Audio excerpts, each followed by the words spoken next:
vieses da inteligência artificial.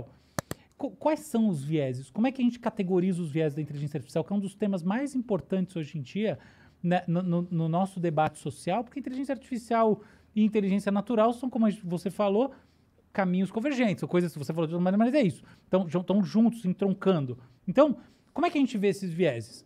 Então, eu, por exemplo, criei uma maneira de entender isso. No meu ponto de vista, a gente tem vieses que são dependentes do sujeito. Por exemplo, você vai fazer uma propaganda na internet, você escolhe o público-alvo. Então, quem vai ver as suas coisas é alvo de algo que foi determinado intencionalmente por você. O algoritmo, no final das contas, abriu a oportunidade de você criar um viés. Outros são os chamados vieses líquidos do processamento, na minha nomenclatura. O que quer dizer isso? São os vieses que estão implementados no próprio algoritmo. Alguns vieses são vieses que efetivamente geram tomada de decisão.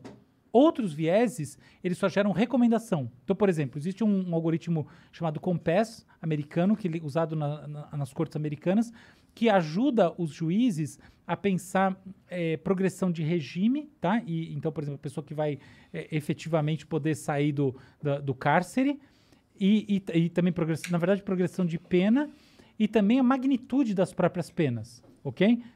Esse algoritmo, ele não vai determinar a pena, ele vai dar uma recomendação para o juiz.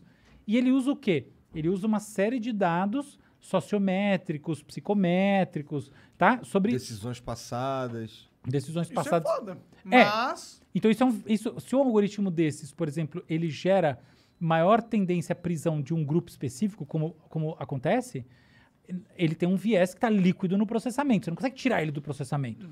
Só que ele é de recomendação. Outro, por exemplo, recentemente o Twitter teve na mídia aí, nessa questão de vieses, ligado a um algoritmo de corte de imagem, tá? De fazer o cropping da imagem.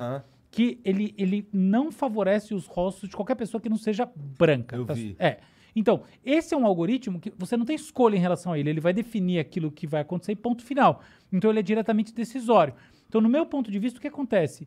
Não necessariamente o algoritmo que é diretamente decisório é pior do que o de recomendação, tá? Você vê esse caso aqui, tá bem claro isso. Mas o fato é que os que estão líquidos no processamento são de maior preocupação do ponto de vista da sociedade, porque são mais difíceis de você trabalhar. O outro é só você proibir o sujeito de, você não pode oferecer anúncio só para mulher, só para homem, coisas assim, tá? Agora, o problema aqui desse outro lado é o seguinte, quando você vai para alguns casos de vieses, você vai para efeitos deletérios na sociedade que geram consequências de longo prazo, outros geram consequências de curto prazo. Então não é só se ele é decisório ou não. E a gente entra numa questão que é muito importante, que é a liberdade de expressão. E aí a gente entra numa questão muito importante, que é a liberdade de expressão. Genial o que você está falando. E é esse o ponto. Então eu acho que assim, é esse o negócio. Então uma parte do que eu fico fazendo é tentando teorizar assim, essas cápsulas mesmo de futuro, sabe? O que vai rolar? Por quê? Alguém está me pagando para isso? Até tá um pouquinho, mas é pouquinho, não muda a minha vida, não muda nada. É for fun, eu faço porque eu gosto, não tem nenhum sentido. Não quero ficar famoso, não quero nada, não é pelo que eu ganho em publicar ali ou aqui, nada, tô nem aí pra nada disso. É porque eu gosto mesmo, é prazer, coisa Pra tirar teu tédio. Exatamente, pra não entrar no tédio.